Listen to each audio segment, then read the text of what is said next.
This is the Rebel Author Podcast, where we talk about books, business, and occasionally bad words.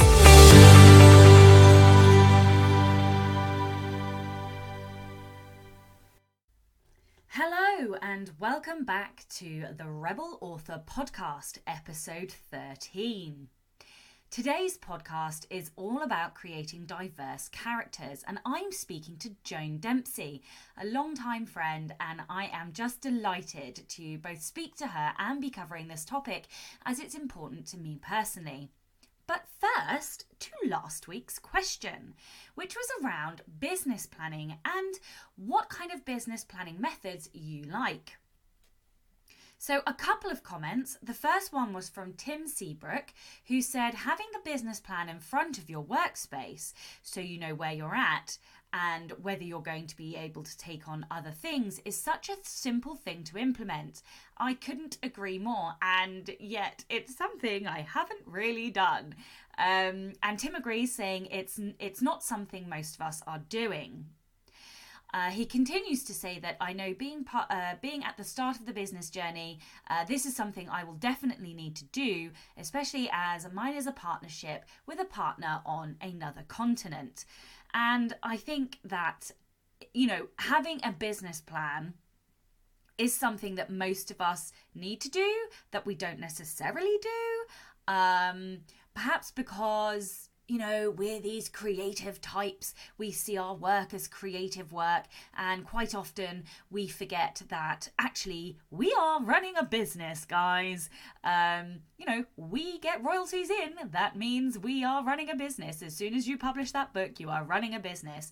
And I suppose it's this constant battle between left brain, right brain, creative brain, business brain, and is something that we need to balance. Tim also pointed out that Angela had mentioned a business planning article and template, and I have now gone back and edited the show notes, both on Podbean, my podcast host, and also on my website blog episode post dedicated to that episode. So if you would like to get that, you can go back now and get the article and business template. Tim also pointed out that the last episode was swear word free. What? I'm clearly letting the fucking side down. And there's the sweet little F-bomb just in case I lose my mind and don't swear in this episode either. I mean, Jesus, I have standards to keep up, people. Next commenter was Val Neal, who said she's terrified of setting up a business. She listens to a lot of podcasts on marketing strategies and for business, but for the business specifically, she feels like she needs someone to hold her hand and walk her through the how to do of all of that shit. Now, I completely understand. I still get terrified on a daily basis of things that I have to do. I mean, I'm meeting my accountant this week. What's more terrifying than that? But, there are so many things, like, take this episode, for example. Before I could even record this intro show notes, I had to problem solve. My audio, for some reason, had recorded really quietly, and couldn't really hear me. So it was a very one-sided podcast. It's difficult when you are running a business, and I was afraid, what was I going to do if I couldn't get the audio fixed? But we problem solve, and all that you can do is take it one step at a time, one task, one focus, one problem. Once you fix that problem, you can deal with the next thing. And it's hard, and sometimes you'll want to have a tantrum. I know I do. But, it is so worth it, and that is the only thing that I can say. There is a community out there, people that you can ask. You just have to do the thing that you're afraid of, because that's when you know that you're growing and stretching. And hey, I managed to fix the volume, so go me. So today's question is, who is your favourite diverse character or favourite diverse book? I had a ton of recommendations, but I tried to pick a book that I felt really deserved some more limelight. So hopefully loads of you guys are going to go and buy it. The book I am recommending is called Dreadnought, and it was written by April Daniels. I think I read this book last year, though I may well have read it in late 2018. I can't quite remember, but I believe it's now a trilogy. There's definitely two because the second book is on my TBR. But anyway, this book is about a protagonist called Danny Tozer, who is a transgender superhero. I love the story, I love the portrayal, I love the diversity. It's a super cute superhero story, aside from, the fact that it is a diverse book as well. Just the story is cute and I love it, and I love the superhero and I love the world building. And yeah, I loved the story, let alone the fact that it was wonderfully diverse with, a fantastic portrayal of a transgender character. So I highly recommend it. And hey, go and read the rest of the series too. I will leave links to the the book in the show notes. In my own personal update, I got a little excited last week because I was very close to finishing the Anatomy of Prose, and guess what? I did it! I'm sorry. I calm down, Sasha. I always do that. Oh my god, so awkward. I'm not even going to delete this, even though it's horrendously awkward. But I always do the the Office, Ricky Gervais's ridiculous Office dance when I celebrate. Also, oh god. Anyway, moving on. Yes, I finished the Anatomy of Prose, and oh my fucking god, I am so glad I finished that book. I can't tell you how much it means to me. It had been over a year since I had finished a book. Yeah, over a year. I think the last time I actually published a book was the 4th of January 2019. So actually it was even longer ago that I'd finished a book. And yes, okay, in 2019 I also wrote 75,000 words of Trey, the third book in my young adult series, but I didn't finish it. And that's the point. In my warped little brain, it only counts if I finish the book. So I'm not counting Trey yet. But hopefully that will be another book I finish this year. So at least I'll get a bigger book finishing tally for this year. Anyway, so where am I at with it now? Okay, so last week I managed to do about 40% of the edits until I hit a massive fucking stumbling block. Go me. And I am now having to break up a beast of a chapter and sprinkle it throughout, so that's fun. Hopefully I will finish the edits this week and hand it to my first and only critique partner, first reader, whatever you want to call it, and once she's done I will do hopefully minor edits and nervous laughter, because that is like the kiss of death, isn't it? Well done, Sasha, you just screwed yourself there. No, hopefully, fingers crossed, let's be positive. PMA, people, PMA. Hopefully tiny edits that I will then send the book to editor, and then once I've done editor changes, it will go to a select group of advanced readers for advanced reading and proofing, and then it will be ready for publication. And hopefully that no, I'm not doing it. I'm not going to tell you a publication date yet. I have a date in mind, but I'm going to see if I finish the editing this week first. Especially because I also have a metric fuckload of other things to do, including a resource download that I'm creating specifically for this book, because there are some things that I can't really include in there. I've got to do the workbook for it yet before it can be published. That's a whole book.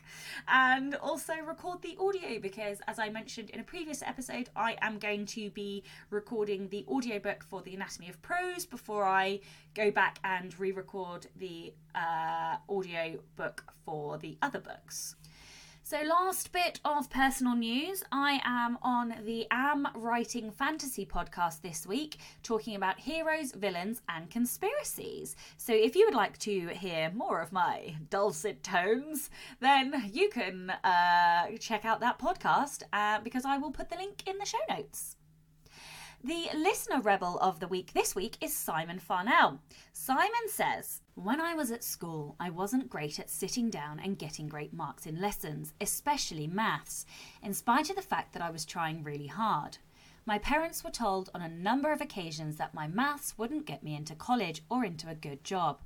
Okay, I didn't bother with university, that was probably trying my luck, but I got through college and I'm doing pretty well at a technical consultancy firm in Cambridge.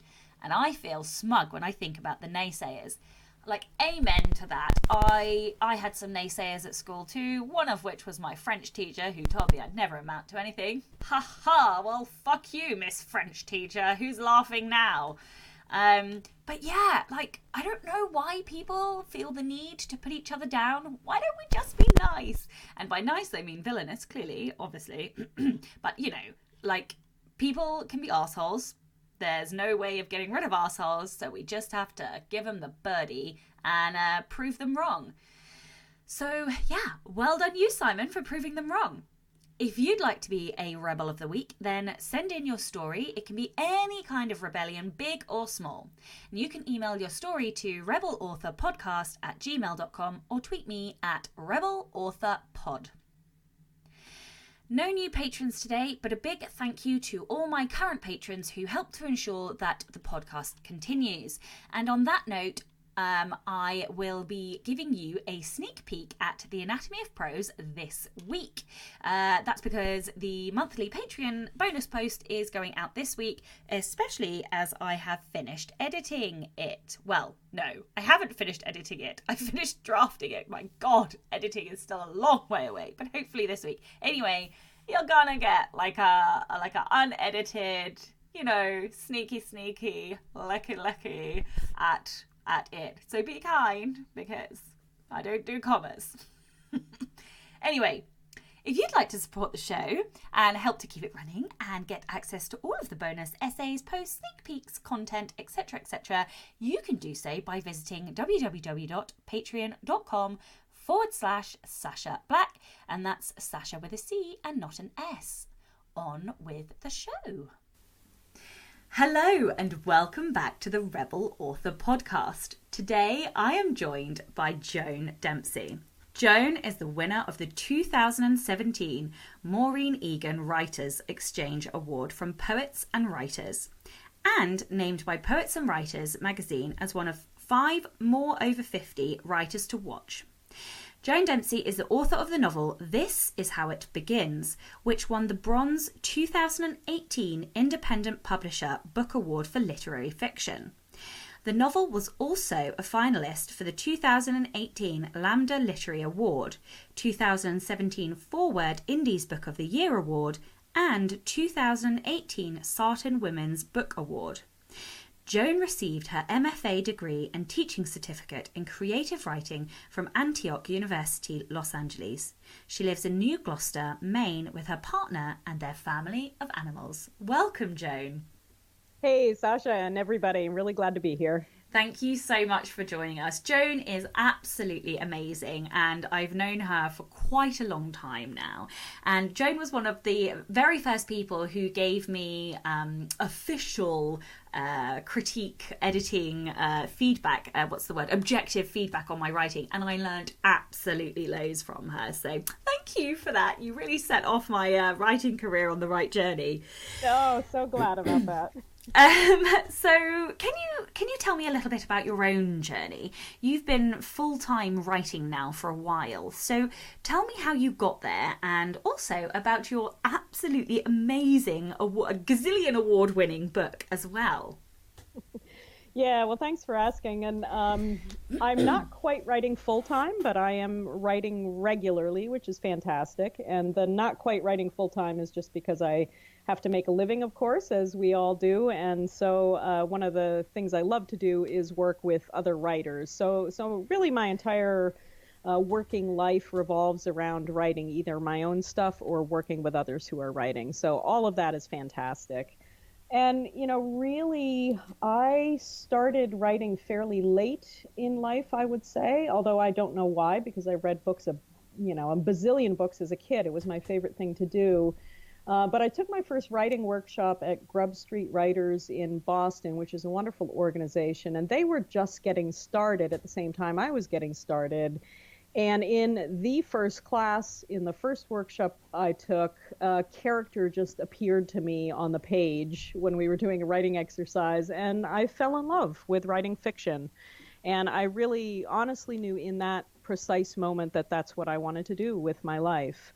And I've done lots of other things in my life, and I had been bumping around from this and that, but I knew then that that's where I wanted to focus.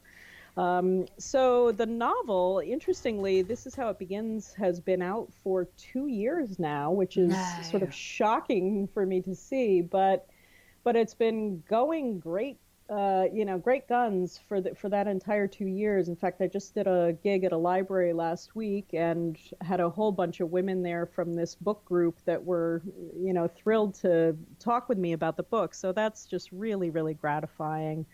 And I've had lots of great feedback from readers, and it's a kick to get a book out into the world, and it really is, out of my hands and takes on a life of its own in the hands of readers. So it's a total joy.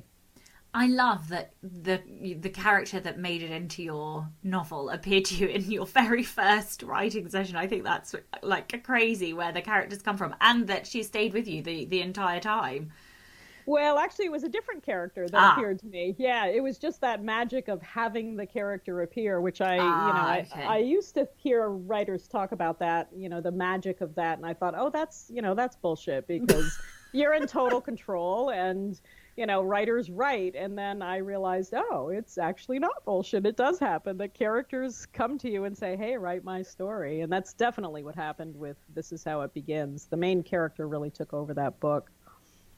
It's so funny because I think when you really embrace your creativity, these muses or whatever really do just appear to you. I'm the next fiction book that I write, once I complete this bastard third novel that I've been working on for about 18 months, is a project called The Scent of Death. And it literally, now I cannot explain this to you, but I walked past a lamppost and the entire plot, all of the characters fell into my head, literally in an instant bolt. I cannot explain it.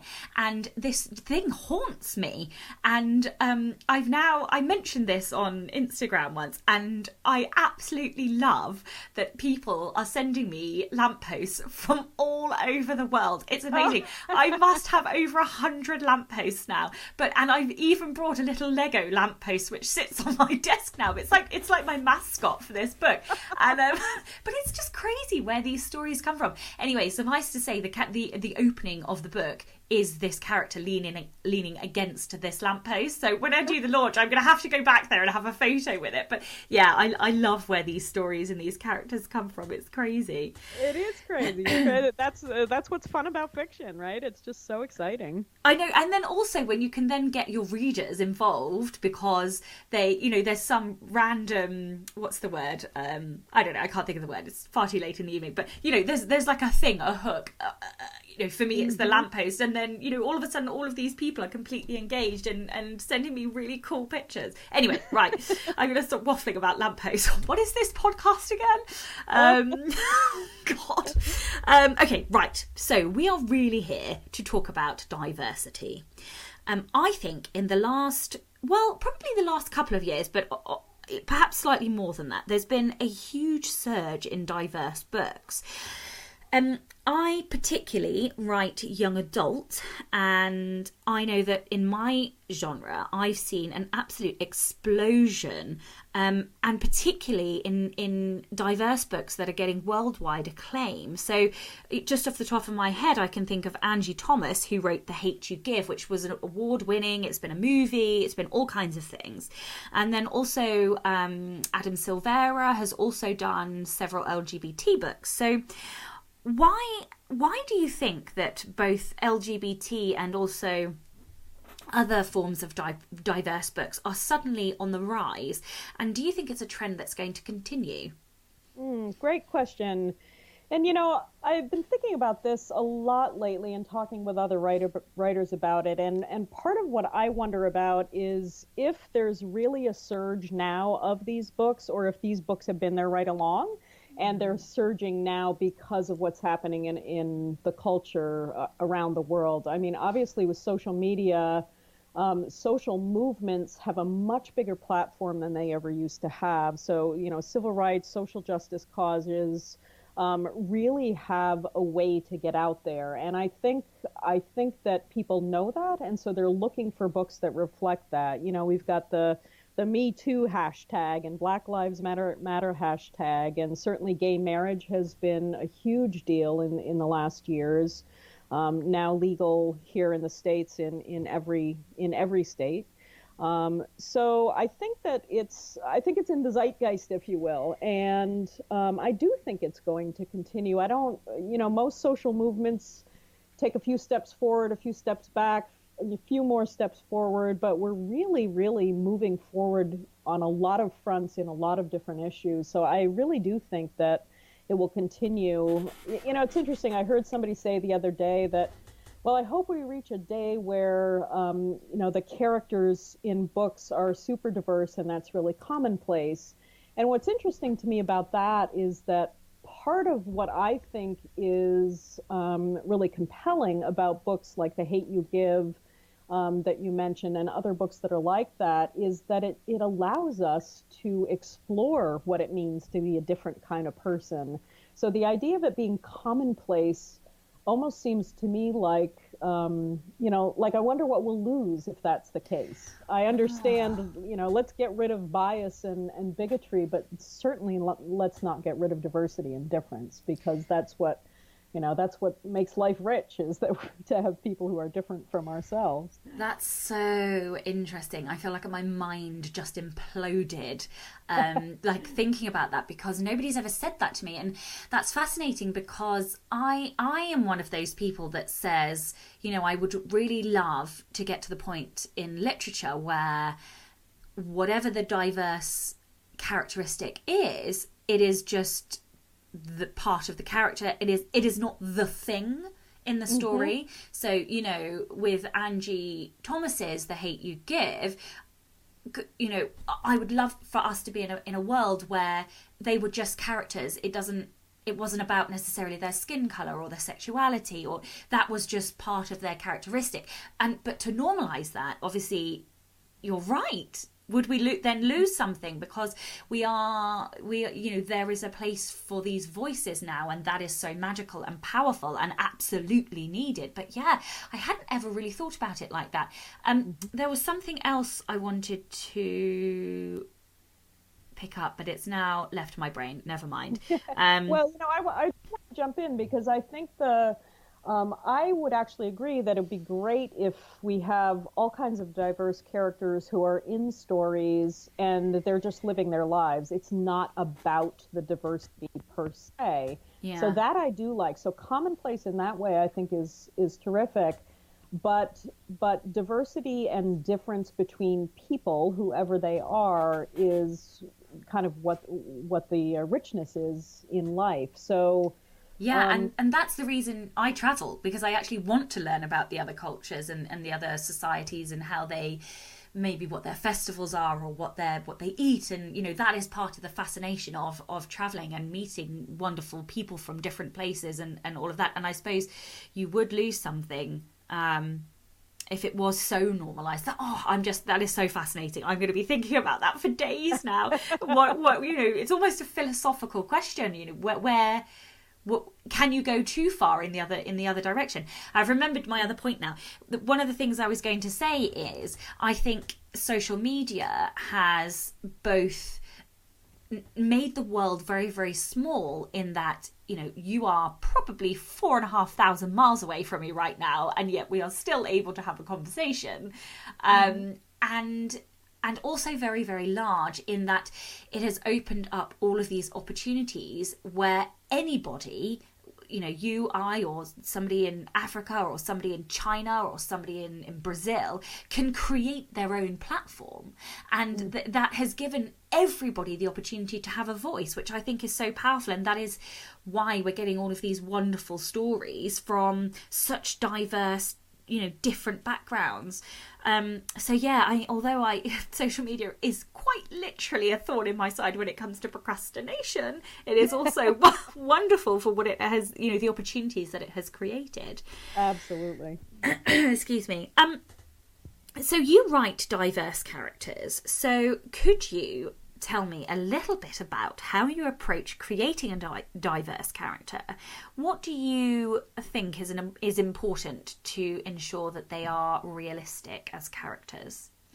Yeah, I love that question. And, as we were talking about earlier, characters often show up, and they show up not fully formed necessarily, although some do. But they show up, and then I kind of take it from there. So for instance, in This Is How It Begins, as the book began to unfold, I realized that I was going to be writing to some extent about the Holocaust. And I had frankly steered clear of that because I have no family history of anything related to the Holocaust. And I kind of had that question about, who am I to write about this? But the characters persisted, and I decided to go with that.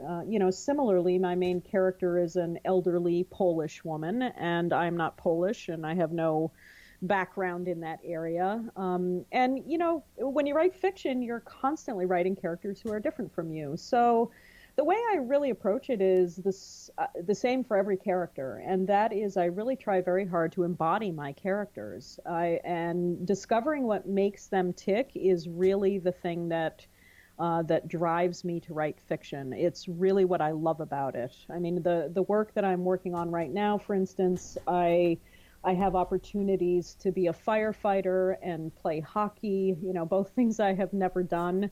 I have an opportunity to be walking out of prison after having spent 14 years there as a wrongfully incarcerated person. I have opportunities to be male, female, brown-skinned, white-skinned. It's just fascinating. And what I really do mostly is try to get inside the body of these characters, heart, mind, soul, body, completely. And in order to do that, I have to do an awful lot of research a lot of times, and I have to get outside of myself so that I am not bringing any of my own stuff to the character.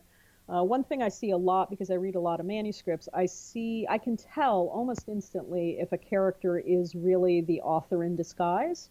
And I can usually tell that because the characters tend to be sort of flat and almost strained, and they don't have a life of their own.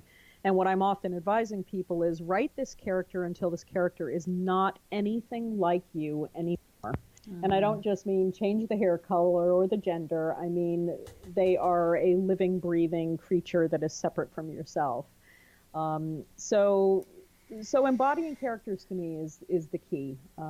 The other thing I see a lot is that writers often, they're seeing their characters more from the outside than from the inside. So I want to experience characters through all of their senses. I want to know what it feels like in their body. I want to know what they're smelling, what they're seeing, etc. And that to me is the way to really bring characters to life. Absolutely fascinating, because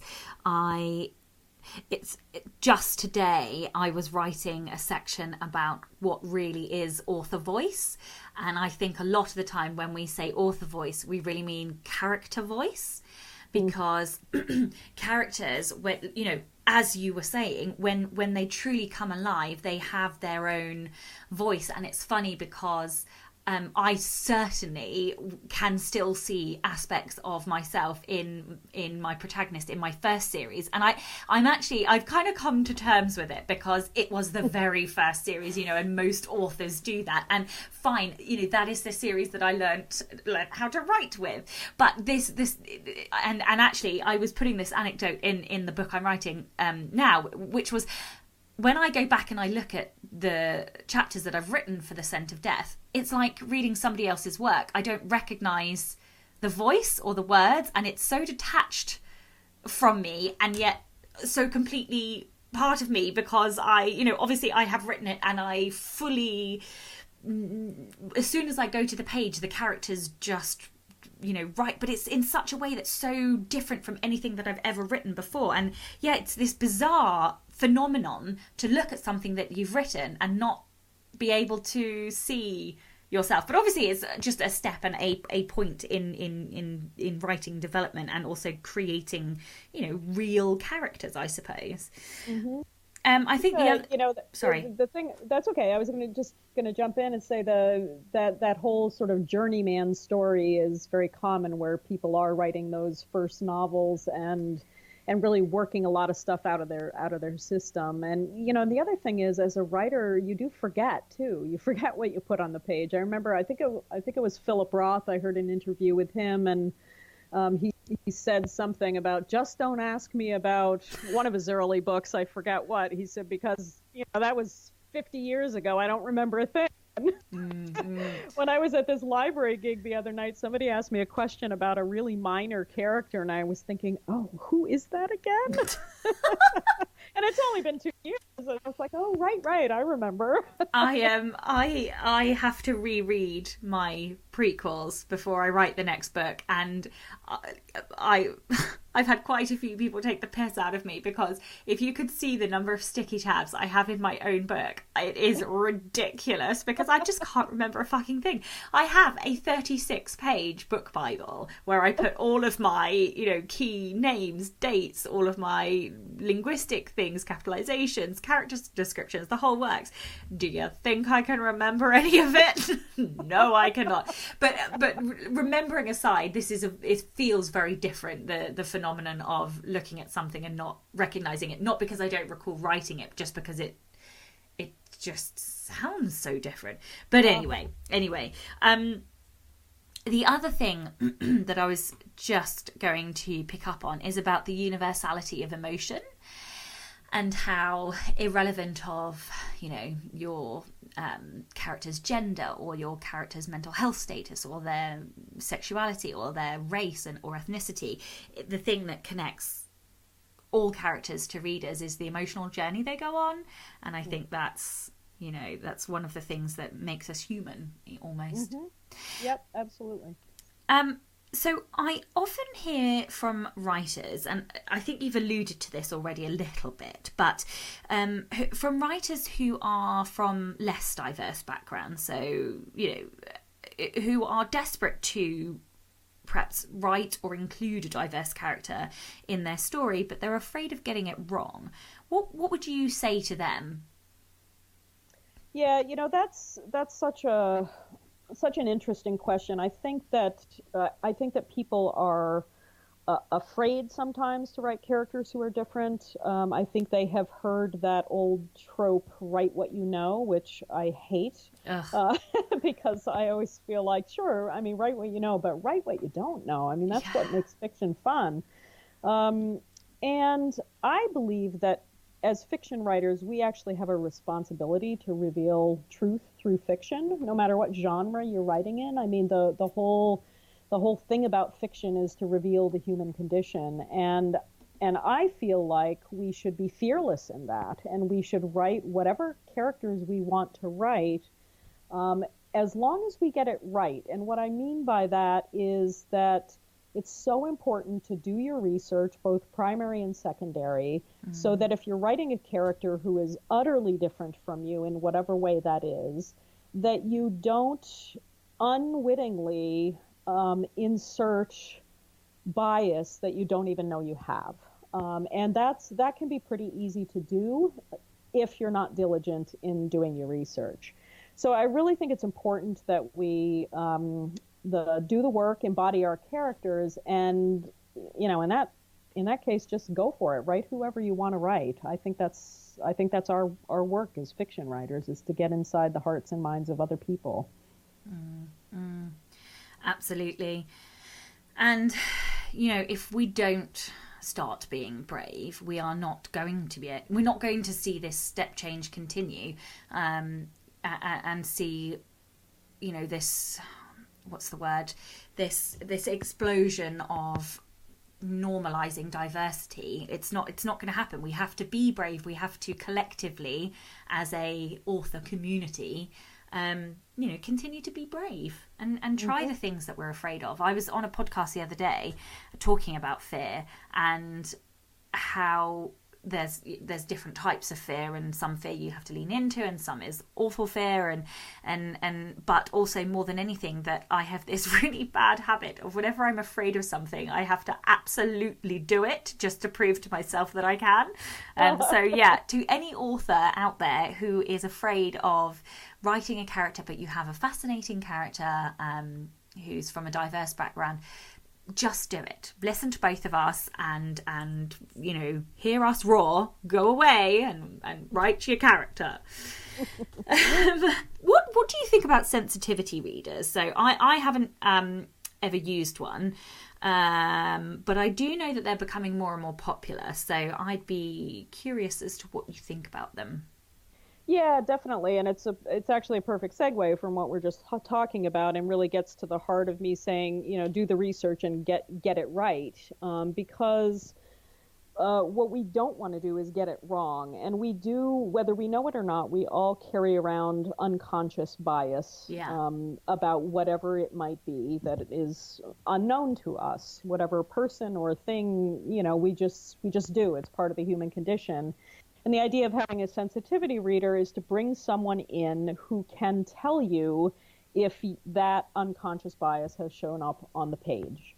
It's interesting. I have a Facebook group that I raised this question in just recently, asking if people had used sensitivity readers. And what was fascinating to me is that there were a lot of people who immediately assumed that a sensitivity reader was to come in and say, you must be politically correct on whatever, you know, issue was arising in the writing.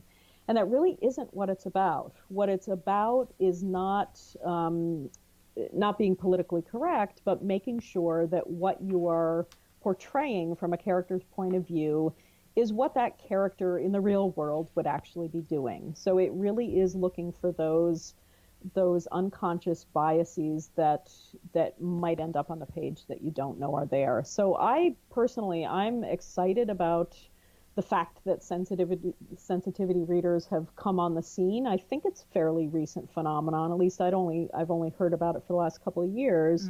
And I am absolutely planning to use at least one, if not several, sensitivity readers when the book I'm working on now is finished. You know, even before thinking about a sensitivity reader, writers have readers who read their work, and the reason we do that is because we don't see everything that's on the page. And for instance, in my last book, there was a fair amount of pretty complex psychology with the characters. And I had a friend who is also a writer and also a psychologist read the book through that lens. So a sensitivity reader is the same sort of person. You know, you want somebody who can read your work with a certain kind of lens and tell you if you're getting it right. So I think it's terrific. And I think the only other thing that I would just add there is that I know you said you might use one, you might use several, but I think using several is almost sensible in a way, because, you know, I am technically a lesbian woman. I'm married to a woman, but my experience and my biases and, you know, experience of being a gay woman will be very different to anybody else's experience of that. That's and right. So where I may pick up on things that are, you know, culturally incorrect or offensive, there might be a something that isn't. So one of the things that is very interesting, I have a friend who is, I think, 25 years older than me, and she is also a gay woman, and for her the use of the word dyke is very commonplace. It's a word that, you know, back when she was slightly younger, was prolifically used, and they embraced it and they owned the word. Whereas for somebody in my generation, it's slightly more offensive. So I think that whether you are writing African American characters, whether you're writing Chinese characters, whether you're writing transgender characters, I think it's important to get a couple of sensitivity readers at least from the same background but with different experiences and different life experiences, I suppose, because there's always a balance somewhere in the middle, isn't there, to find what is not saying the truth. No, that doesn't make sense. There's a balance between being too overly correct and trying not to offend anybody, and then offending everybody because you're not bringing a truth to the page. Does that make sense? Yes, it does make sense. And certainly in fiction, I believe the character is the character, and if a character is offensive, then so be it. And again, getting it right for whichever character you're writing is really key. And I think one of the things, I totally agree with you, by the way, that getting more than one sensitivity reader is a good idea. And it's interesting because there are people out there who are specifically sensitivity readers. That's what they do, and they're trained to look for certain things. So I would be looking for somebody who's more professionally involved, if you will, with the issues of diversity than just a lay reader who belongs to a certain category. I would hate it if somebody came to me and said, would you read this and give me your gay perspective? I would probably say, probably not. Yeah. I don't think I would do that. Yeah, that's a no from me. That's a no from me. Yeah. You have to find the right readers always. And if you ever find sensitivity readers, please let me know, because I have been hunting. There was a website dedicated to sensitivity readers, and it seems to have the website's been shut down now. But you're right, there are people out there who are trained specifically to do that, but I have no idea how to find them. And it's actually been a question in one of my Facebook groups recently. So, if you ever find them, let me know. Okay, will do. Okay, let's segue for a moment into dialogue. We're both editors, and you also run online courses. Well, first of all, would you like to tell us a little bit about your courses? Yes, no, would you like to?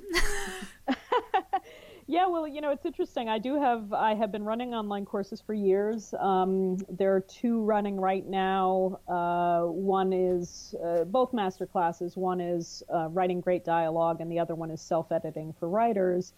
And I'm actually beginning to move away from that because I have been doing it for so long.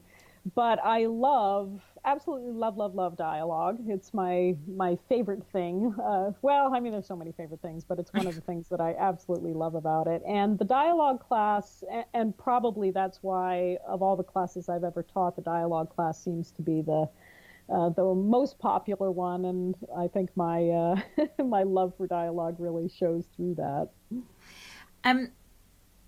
I have grown to love dialogue. I think that, I've grown to love it now. I'm more or less there with my understanding of the punctuation, which is just my grammar. But anyway, no, this is not about grammar.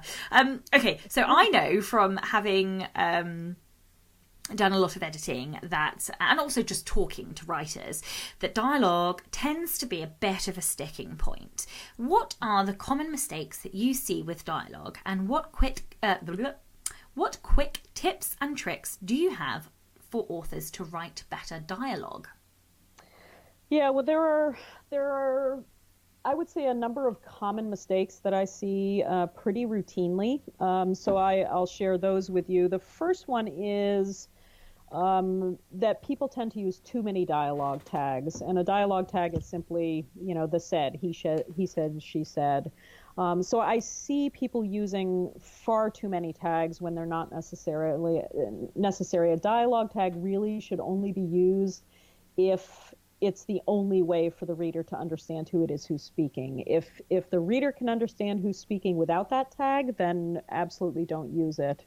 The other thing that's related to that is that, and this is a style thing, we are living in a time where the style is to use tags as minimally as possible and don't stray beyond said and asked. That's kind of the thing right now is the minimal look. But of course, in earlier days, there were all kinds of flowery words that you could use as a dialogue tag. And so I typically tend to steer people clear of those, and also not to use tags of things like, hello, he laughed, or hello, he hissed, or hello, he groaned. These are not ways to speak. So those are actually called said bookisms. I don't know where that comes from, but that's what they're called. And those should be avoided at all costs. So too many dialogue tags and using non-speech tags is one of the common mistakes I see. Another one on the flip side is, and it seems to vary from writer to writer, some people don't give enough tags. And again, the same idea applies, which is that as long as the reader can tell what's being said without a tag, go without a tag. But if you're reading a string of dialogue and you think, I have no idea who said that, then that means you're not doing enough tagging. And the final thing that I see with dialogue a fair amount, especially with newer writers, is that characters' voices all sound the same. That there's no differentiation between them. The dialogue is sort of flat and dull and boring, and that's really the death knell when it comes to fiction. So much like I was saying before about embodying your character in order to get that character right, that's really my best tip for dialogue as well. Embody those characters, get to know them fully so that you can begin to hear their voices. Research also comes into play here. Where's your character from? Research, get online, listen to people who talk, who are in that same place, and listen to them talk. And the final thing I would say is always read your stuff out loud. Read it out loud to yourself. Read the dialogue out loud. You can hear more than you can see. Reading out loud is really key for getting dialogue right.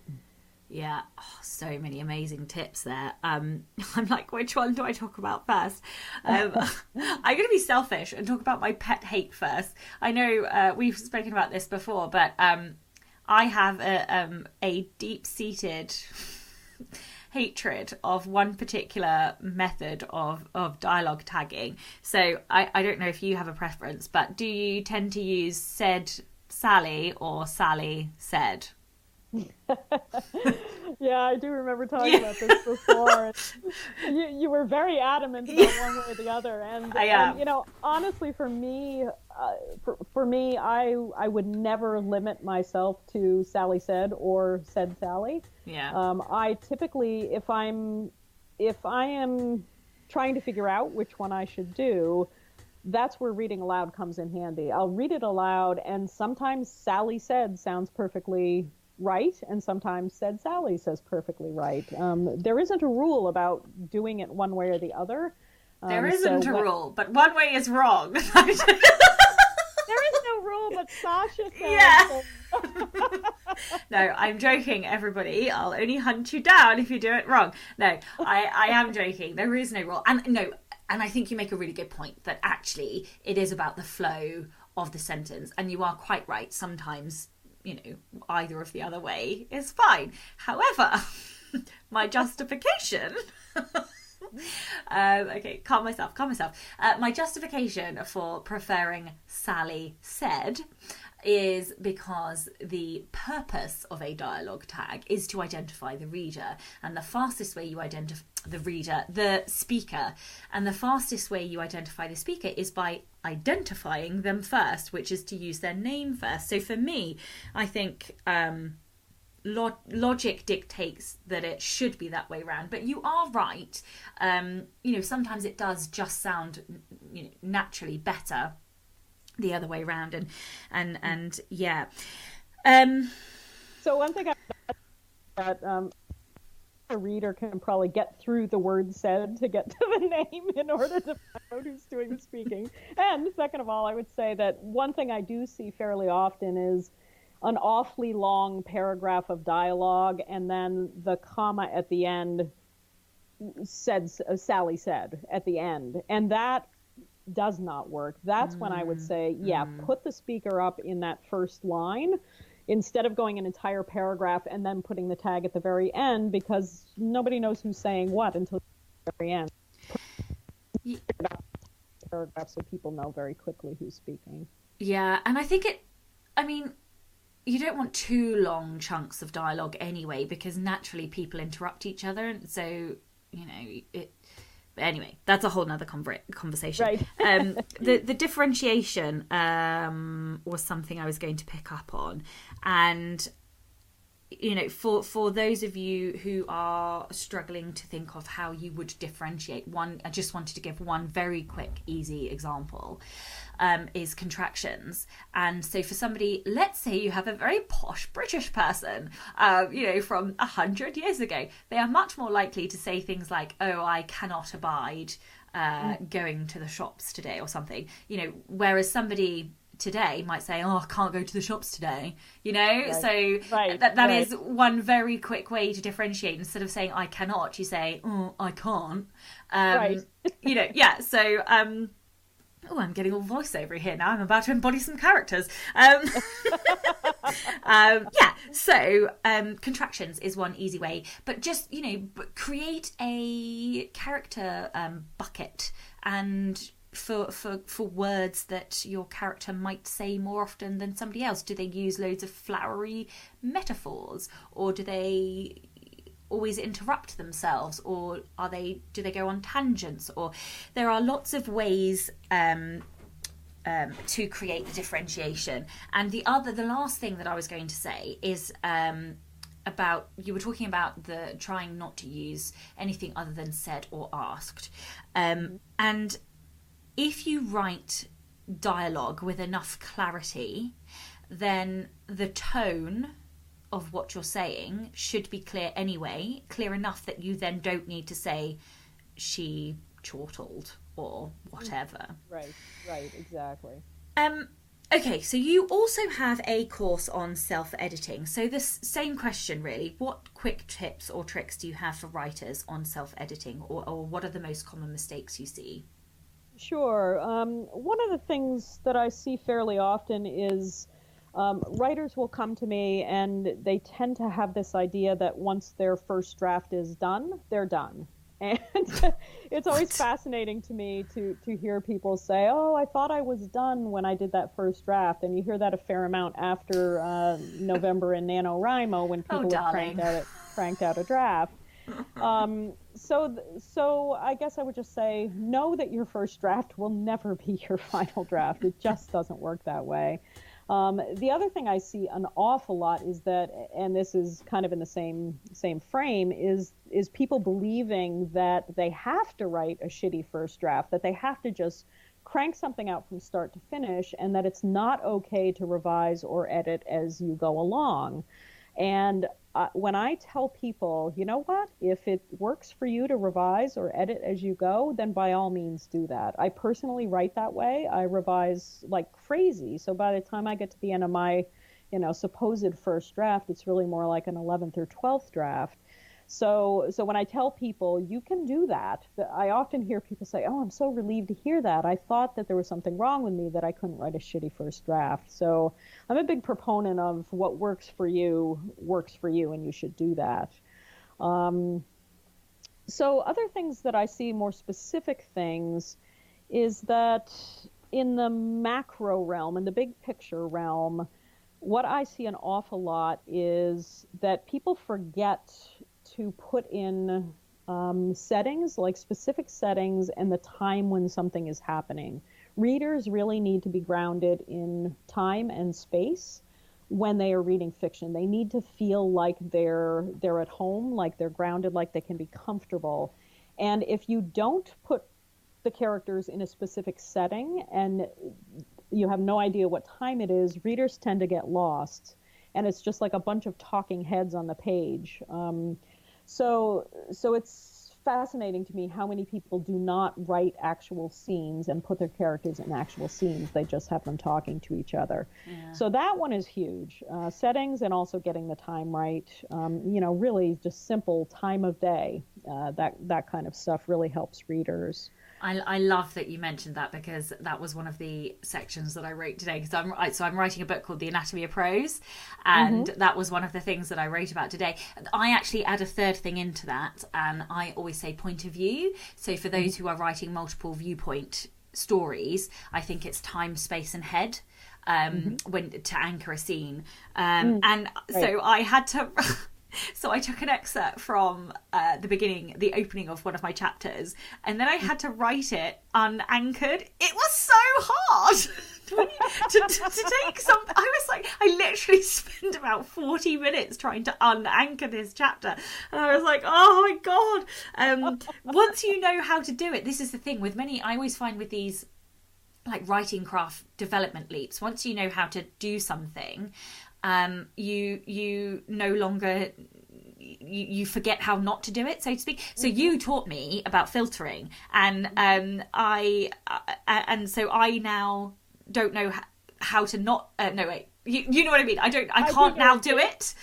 So when I was explaining what filtering was in the book, I was like, how do I go back and do this again? So it's I think anyway, it's amazing, this journey that we go on, and all that you just never stop learning. I can't believe how you can become a master of something and still be a complete beginner. Well, that's another thing that I absolutely love about writing, is that it is a lifelong learning journey. All you have to do is read the body of work of somebody who's been writing for years and years, and you can see how that writing changes over time, and that continual learning and just perfecting the craft. And writing really is all about the journey, right? There's never any getting there. It's just about enjoying the learning and the mastery along the way. That's what makes it fabulous. Exactly. Yeah. Exactly. Yeah. Okay, well, this is my favourite question. This is the Rebel Author Podcast. So, tell me about a time you unleashed your inner rebel. Yes. Good one. Well, I think I would say I've done that numerous times in my life. I am somebody who likes to mix things up, and if things get a little too comfortable or boring, then it's time to make change. But the one that's most related to writing and that's most recent is probably, I don't know, maybe 4 or 5 years ago. It might be longer, I'm not sure now, but I decided to quit my job, basically, and insist on embracing my writer self. This was very controversial in my family, in my primary relationship. It really rocked the boat, and I knew that I had to do it anyway. I mean, I knew it would rock the boat. I knew my partner would be afraid and have some fears around me quitting my job, my income-producing job, in order to really focus on writing.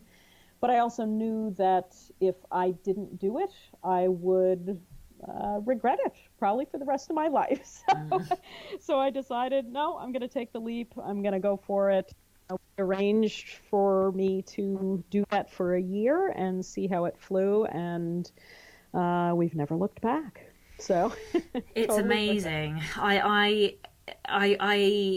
recently hit 6 months of having left my job, and I think before I left, I had one type of fear that I would never be able to leave, and it's a deep-seated, what if I'm poor? What if I'm... Right. What if I fail? And it's such a crushing fear. But yes. Having left, the fear changes. So I am no longer afraid of, what if I don't have any money? Because I can just do something else to earn money. But that is such a different mindset, and I don't really know, and I'm trying really, because I want to record and preserve this journey that I'm on and the mindset shifts that I'm going through. But it's so it is life changing. There is no way to explain the shift in mindset from before to after. It's almost like, people tell you what being a parent is going to be like. Nobody can tell you what being a parent is going to be like until you have a child. Like it is that level of radical brain chemistry change. Yes. But it's so fascinating that, you know, so many of us actually never look back, and that is the one fear that we all hold before we leave. What if I leave my job and I can't afford to live, or I have to go back? And actually you don't go back, because you find other ways, because that's right. You know, going back would be a fate worse than death. That's right. Well, you know, it's really true that I love the saying, what you focus on grows, what you think about expands, and what you dwell on determines your destiny. Yeah. And it's really true. So if you make a switch and you put your mind to something new, then that's what happens. You develop, you determine your own destiny instead of letting fear keep you in a place that you don't want to be. I totally agree. And I think that first jump, that first leap of faith on leaving your job is the hardest leap. So I've had to do a number of leaps since leaving, all in a rapid, you know, in 6 months time, in a 6 month period, I've had to do what felt like as significant jumps, but mentally they were that much easier because I'd made the first leap. I don't know if you can hear, but we have fireworks this evening. It's November the 6th as we're recording, so everybody is blowing up fireworks. Don't you know I'm recording a podcast? How rude. I don't even know what I was saying. Yes, no, so I think that first leap of faith is the hardest one, and then after that you know, it's like training, it's like developing at writing. It gets easier to make the leaps of faith the more you do them. Absolutely, I totally agree. Okay, I think the fireworks are going to continue, so let's wrap it up here. Where can listeners find out more about you? I can be found at joandempsey.com, JOANDEMPSEY.com. And when you get there, take a look for a tab that says giveaway, because every month I do a giveaway of my novel, This Is How It Begins, plus a $20 Amazon gift card and or $20 check to buy even more books. So take a look for the giveaway tab at joandempsey.com. Amazing. Thank you. Thank you so much for your time today. Oh, my pleasure. Thank you to everybody supporting the show on Patreon. If you would like to get early access to all of the episodes as well as bonus material, you can do so by visiting www.patreon.com/Sasha Black, and that is Sasha with a C. So thank you very much to everybody listening. I'm Sasha Black, you were listening to Joan Dempsey, and this was the Rebel Author Podcast. Next week, I'll be talking to Chris Kennedy all about how to write romance and romance subplots. Don't forget to tune in and subscribe on your podcatcher. And when you have a moment, please leave a review.